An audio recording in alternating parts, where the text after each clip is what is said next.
Hoje é dia de ser fitness. Deixe sua preguiça de lado, coloque seu tênis, pegue a sua toalhinha e coloque essa roupinha confortável, porque está começando o Ciência Interativa. A proposta é da Pró-Reitoria de Pesquisa e Pós-Graduação da Universidade do Estado do Rio Grande do Norte, em parceria com alunos e técnicos da UERN-TV. Desde muito cedo eu já estou aqui pegando no pesado, mas praticar exercícios físicos regularmente não é fácil. Bate o estresse, o cansaço do nosso dia a dia. Isso aqui não é para quem busca só a estética. Também melhora no nosso humor, diminui a ansiedade, o nervosismo e nos dá uma autoconfiança. Nunca é tarde para começar a se exercitar. A atividade física não se limita só à musculação. Você pode andar de bicicleta, caminhar, correr. O importante é não ficar parado. Enquanto eu estou tentando aqui perder essas gordurinhas, a estudante de jornalismo Amanda Morim vai nos falar um pouco sobre atividade física e uma boa alimentação para pessoas que precisam de um olhar diferenciado. Com 50 anos de idade, Josilene Lacerda tem uma vida sedentária. As atividades como secretária na Escola Joaquim Felício de Moura, junto com os afazeres domésticos, acabam ocupando todo o seu tempo. Sou casada, faço os afazeres domésticos, né? Lavo roupa, se necessário varro casa, passo o pano. Uma rotina normal de uma dona de casa, né? Que trabalha fora e ainda tem a parte de casa, né? E também sou artesã e também faço os meus trabalhos manuais. A minha alimentação é bem variada, né? Muito embora eu goste muito de massa. Josilene perdeu o movimento do corpo aos 2 anos, mas o fato não impede a pedagoga de viver uma vida comum. Fiz muita fisioterapia e aos poucos fui assim, voltando os movimentos das pernas, que eu consegui me sentar, né? E graças a Deus estudei normal, levei uma infância normal, brincava de tudo que as outras crianças brincavam, só que do meu jeito. Manter uma alimentação saudável é o desafio da vida moderna. As pessoas com deficiência têm uma dificuldade maior devido a características como ganhar peso facilmente ou acúmulo de gordura no abdômen, o que eleva o risco de doenças. Existem alguns pontos que a gente pode destacar. Dependendo do tipo de deficiência física, motora, nós podemos fazer algumas orientações mais direcionadas. Como, por exemplo, existem alguns pacientes que têm a tendência a serem constipados por não movimentarem determinada área do corpo. Então, a gente orienta a aumentar o consumo de água, que é muito importante, associado a fontes de fibra, que a gente pode encontrar em grãos como chia, linhaça, na aveia, nas frutas, nas verduras. Mas, no geral, a orientação é que todos sigam uma alimentação saudável, baseado no consumo de frutas, de verduras, de legumes e na redução de industrializados. Além de uma boa alimentação, praticar atividade física é fundamental. E apesar das limitações, todas as modalidades podem ser feitas, inclusive a musculação. Com algumas adaptações, o exercício pode ser incluído no dia a dia das pessoas com deficiência motora. Dança, capoeira, natação ou outras modalidades. O importante é praticar. Alguns esportes podem melhorar a autoconfiança e a autoestima, prevenir enfermidades, fortalecer a musculatura e ainda promover a integração social. Atividade boa é aquela que a pessoa gosta, que se enquadre e procure um profissional capacitado que trabalhe com aquilo ali, que entenda após uma anamnese, uma entrevista, que veja suas preferências e ele adota um programa. Mas existem adaptações para a natação, para o treino de força, para a dança, ginástica e yoga, tem adaptações para todos esses grupos. Isso influi muito até na questão da sociabilização. E outra coisa é a questão da ergonomia dos equipamentos. Tem alguns cuidados nas adequações de alguns equipamentos, algumas manobras, o contato de algum equipamento, que às vezes necessita de alguma adaptação, de alguma proteção para evitar algum acidente ou lesão. Então é esses cuidados desse tipo, temperatura do ambiente, hidratação, sonoridade também e a questão do acompanhamento. Devemos tomar cuidado, porque como a gente já encontra uma limitação física, a gente não deve exceder esse limite. Tudo tem que ser feito individualizado e de acordo com a limitação de cada indivíduo. Sempre buscar manter a base da alimentação saudável, como eu falei, na base de frutas, de verduras, de legumes, de raízes, de cereais. Essa é a nossa base, que ela tem que estar sempre muito fortalecida, para que o que a gente venha consumir fora disso não traga nenhum prejuízo para a nossa saúde. Josilene percebe a falta que o exercício e a alimentação saudável fazem. Participei de um projeto muito bom da UERN, que foi assim bem importante, e vi a importância da atividade física, principalmente para a gente que é cadeirante, né? Porque a gente não tem uma mobilidade completa, né? Na época, assim, me sentia bem demais, dormia assim muito bem, não sentia dores musculares, que ultimamente eu estou sentindo muito, e eu creio que é a falta de uma atividade, né? No próximo bloco, vamos conferir uma pesquisa sobre parâmetros nutricionais e qualidade de vida de mulheres com deficiência motora.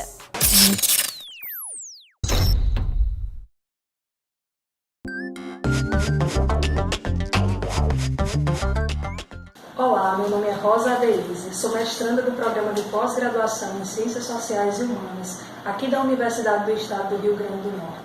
Estou pesquisando sobre educação ambiental no meio rural, tendo como foco a COPAP, cooperativa do município de Apodi, Rio Grande do Norte. Esse projeto é financiado pelo edital universal do CNPq.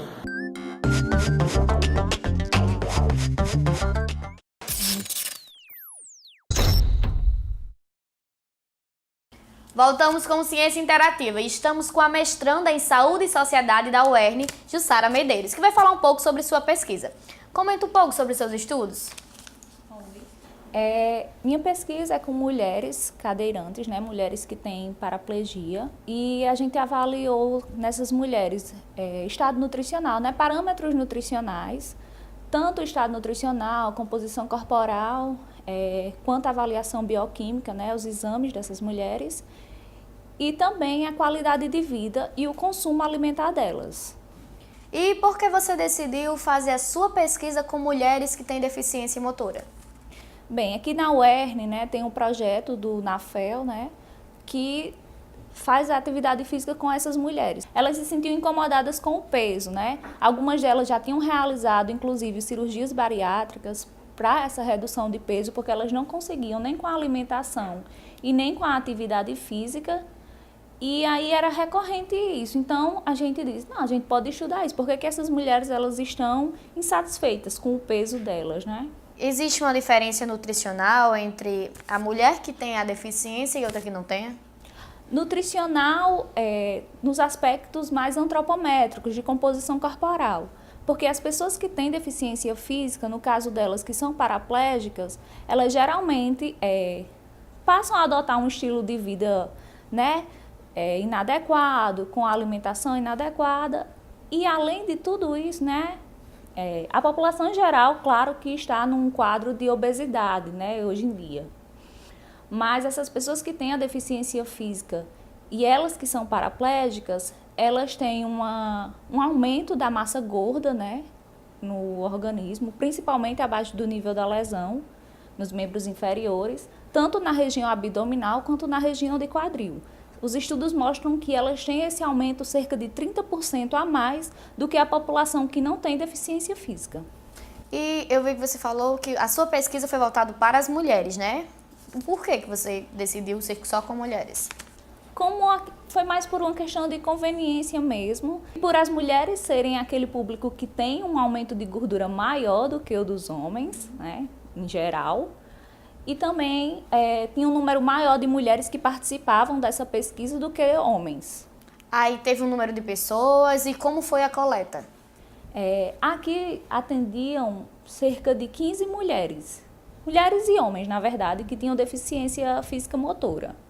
Só que a nossa pesquisa ela foi probabilística intencional, ou seja, todas as pessoas que queriam participar da pesquisa, né, que aceitavam, que entravam dentro dos critérios de inclusão, elas poderiam participar. Então nós chegamos a um número de 10 pessoas, 10 mulheres.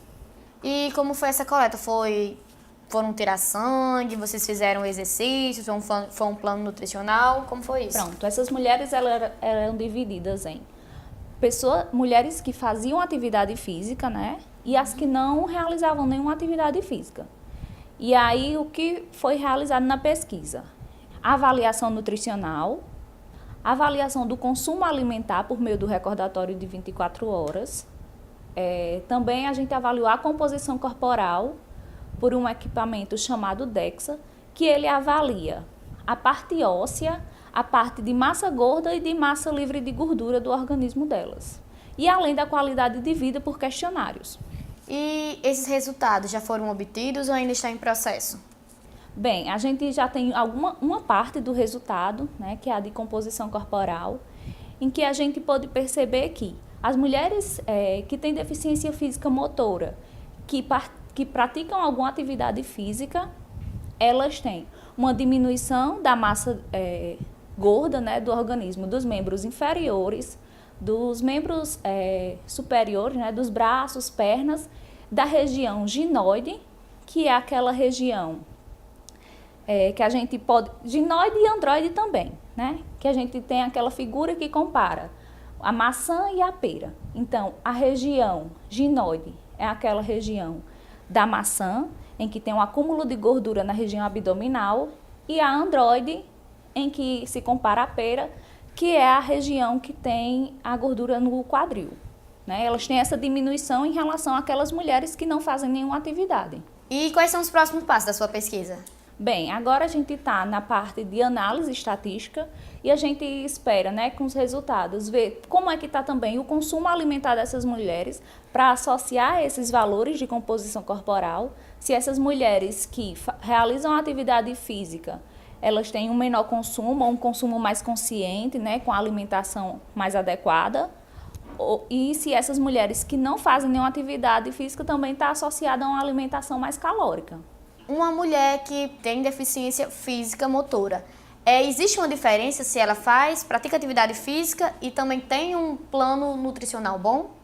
Sim, existe, né? Os estudos já mostram que as pessoas, no geral, tanto as pessoas que não têm deficiência quanto as que têm, se elas tiverem um plano alimentar adequado, se elas fizerem alguma atividade física, né? Ou seja, nesse conjunto elas têm uma boa qualidade de vida, elas têm sim modificações corporais benéficas do que as pessoas que não fazem nenhuma atividade e que também têm uma alimentação irregular. Quais são as dificuldades de pessoas que têm deficiência física na prática de exercícios? Bem, as dificuldades são encontrar um profissional capacitado, né, em exercícios específicos para essa população, já que ela geralmente ter uma mobilidade maior nos membros superiores, né? Então, por isso que são importantes as pesquisas em relação a isso, tanto a parte nutricional, né, quanto a parte de atividade física, por meio dos profissionais de educação física, para que existam, né, sejam instaurados diretrizes específicas para essa população.